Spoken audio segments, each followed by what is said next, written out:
अर्थ तुकाराम महाराज गाथा अभंग 514. दीप न देखे अंधारा आता जतन हेची करा. दीप न देखे अंधारा आता जतन हेची करा. नारायण नारायण गाठी धन बळकट. नारायण नारायण गाठी धन बळकट. चिंता मनीषी चिंता तत्वताही न येल. चिंता मनीषी चिंता तत्वताही न येल. तुका म्हणे उभय लोकी हिची निकी सामग्री. तुका म्हणे उभय लोकी हिची निकी सामग्री. दीप न देखे अंधारा आता जतन हेची करा. अर्थ लोकांना उद्देशून महाराज उपदेश देत आहेत की दीप ज्याप्रमाणे अंधाराला पाहत नाही, सर्वदा प्रकाशमयच असतो, त्याप्रमाणे तुम्ही जीवनात राहावे. नारायण रूपी धन तुम्ही आपल्या गाठीशी दृढ धरून ठेवा. त्याच्याजवळ चिंतामणी आहे, त्याच्यापाशी चिंता कधी येणार नाही आणि इहलोकात किंवा परलोकात हरिप्रेम हीच उत्तम सामग्री आहे. सार्थ तुकाराम महाराज गाथा अभंग 515. धन्य काळ संत भेटी पायी मिठी पडली तो. धन्य काळ संत भेटी पायी मिठी पडली तो. संदेहाची सुटली गाठी झालो पोटी शीतळ. संदेहाची सुटली गाठी झालो पोटी शीतळ.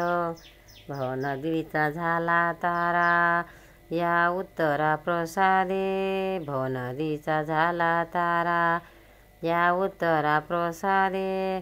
तुका म्हणे मंगळ आता कोण दाता या होणे. तुका म्हणे मंगळ दाता. तुका म्हणे मंगळ आता कोण दाता या होणे. धन्य काळ संत भेटे पायी मिठी पडली तो. अर्थ महाराज संत भेटीबद्दल धन्योद्गार काढतात. ते म्हणतात, ज्यावेळी संताची भेट होऊन त्यांच्या पायांना माझी मिठी पडली तो काळ धन्य आहे. त्या योगाने संदेहाची मनातील गाठ सुटून गेली आणि मनाला समाधान झाले. पोटी शीतळ झाली याचा अर्थ चित्त समाधान पावले असा आहे. गंमत अशी की मला बुडवू पाहणारी संसाररूपी नदी संतांच्या प्रसादाने तारण्याची नौका होऊन तिचे मला पलीकडे उतरविले म्हणजे तिचे अस्तित्व नाहीसे झाले. माझा प्रश्न संतांच्या प्रसादाने तारण्याची नौका होऊन तिने मला पलीकडे उतरविले म्हणजेच तिचे अस्तित्व नाहीसे झाले. माझा प्रश्न असा आहे की संतांचे एवढे मोठे आणि मंगलदान देणारा जगात कोण आहे ते सांगा. अर्थ तुकाराम महाराज सार्थ तुकाराम महाराज गाथा अभंग 516. दीन रजनी हाची धंदा गोविंदाचे पवाडे. दीन रजनी हाची धंदा गोविंदाचे पवाडे. संकल्पीला देह दिवा सकळ हेवा ते ठाई. संकल्पीला देह दिवा सकळ हेवा ते ठाई. नाही अवसान घडी सकळ जोडी इंद्रिया. नाही अवसान घडी सकळ जोडी इंद्रिया. कीर्तिमुखे गर्ज तुका करी लोका सावध. कीर्तिमुखे गर्जे तुका करी लोका सावध. दीन रजनी हाची धंदा गोविंदाचे पवाडे. आमचा धंदा अर्थ आमचा धंदा नेहमी एकच आहे असे म्हणतात. महाराज म्हणतात, आम्ही तो धंदा म्हणजे गोविंदाचे पवाडे गावे हेच होय. आम्ही आपला देह देवाला संकल्पपूर्वक अर्पण केला आहे आणि आमच्या सगळ्या आशा त्यांच्या ठिकाणीच केंद्रित आहेत. इंद्रियाची सर्व सुखे आणि सार्थके यातच आहे आणि त्यात घडीभर सुद्धा खंड पडत नाही. मी हरीच्या लीलांचे व पराक्रमाचे मोठमोठाले गर्जना करून वर्णन करतो ते लोकांना भयभयापासून सावध करण्यासाठीच आहे. सार्थ तुकाराम महाराज गाथा अभंग 517. खरे नानवट निपेक्षी जे जुने काढिले ठेवणे सामर्थ्याचे.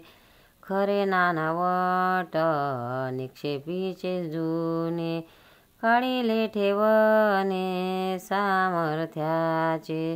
मजुराच्या हाती मापाचा उकल, मी तो येते फोल सत्ता त्याची.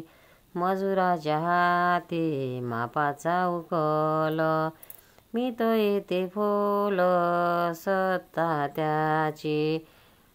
कुल्हाच्या हाती घटाच्या उत्पत्ती, पाठवी त्या जाती पाकस्थळा. कुल्हाळाच्या हाती घटाच्या उत्पत्ती, पाठवी ती जाती पाकस्थळा.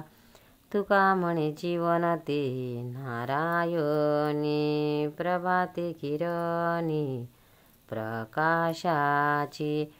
तुका म्हणे जीवन ती नारायणी, प्रभाते किरणी प्रकाशाची. खरे नानवट निपेक्षिले जुने, काळीले ठेवणे सामर्थ्याचे.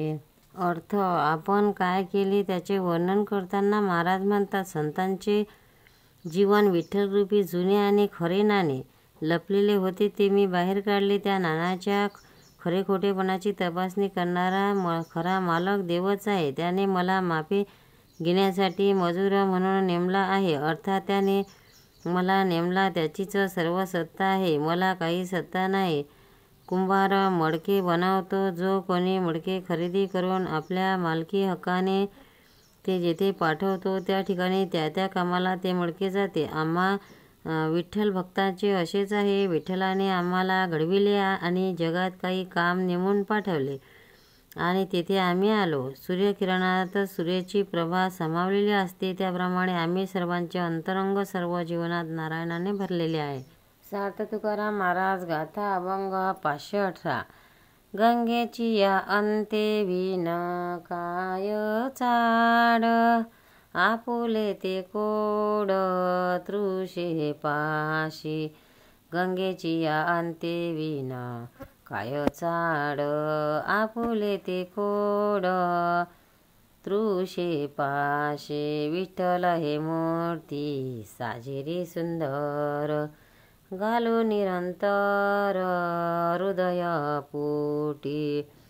विठ्ठल हे मूर्ती साजरी सुंदर, घालू निरंतर हृदय पोटी. कारण ते असे नवनीता पासी, गवाड ते सोशी एरकोन. विठ्ठल गवाड कारण ते असे नवनीता पाशी, गवाड ते सोशी एरकोन. बाळाचे सोयी ते घास घाली माता, अट्टहासे चित्ता नाही तया. बाळाची सोयी ते घास घाली माता, अट्टहास चित्ता नाही तया.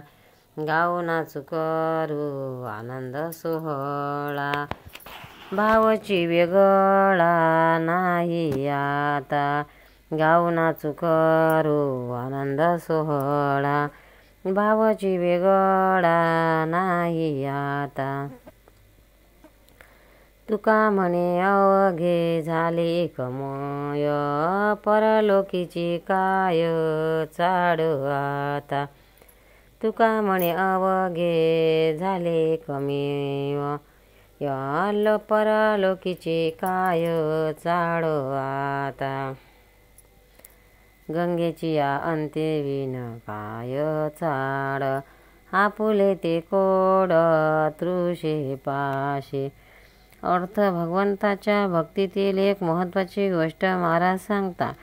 त्यासाठी ते दृष्टांतही देतात. ते म्हणतात, तानेने व्याकुळ झालेला मनुष्याला गंगा नदी किती खोल आहे त्याच्याशी कर्तव्य नसते. त्याची तहान भागली म्हणजे त्याचे काम झाले. ते काम गंगेची खोली कळली नाही तरी होते. विठ्ठलमूर्ती ही खूप सुंदर आहे, तीच आपल्या हृदयाच्या पेटीमध्ये आपण जपून ठेवू म्हणजे झाले. उदाहरणार्थ लोणी हे सार आहे. आपल्याला लोण्याशी कारण इतर गोष्टींना काय विचारतो. जसजसे बालकाकडून घास गिळले जातील तसतसे आई त्यास आणखी घास भरवते. बाळाला फक्त घास घेण्याचे काम असते. इतर चिंता करावी लागत नाही. आम्ही फक्त हरीचे नाम गाऊ, नाचू, आनंद सोहळा करू. त्याखेरीज आमच्यामध्ये दुसरी भावना नाही. आता सर्व काही एकमय झाले आहे. हरिरूपाने भरले आहे. आता आम्हाला परलोकाचीही इच्छा नाही. पंढरीनाथ भगवान की जय. भक्तांनो, व्हिडिओ आवडल्यास व्हिडिओला लाईक करा, शेअर करा, सबस्क्राईब करा. तसेच बाजूला असलेल्या बेलवर क्लिक करा, म्हणजे याच्यापुढील सर्व व्हिडिओ तुम्हाला सर्वात आधी मिळत जातील. जय श्री कृष्ण.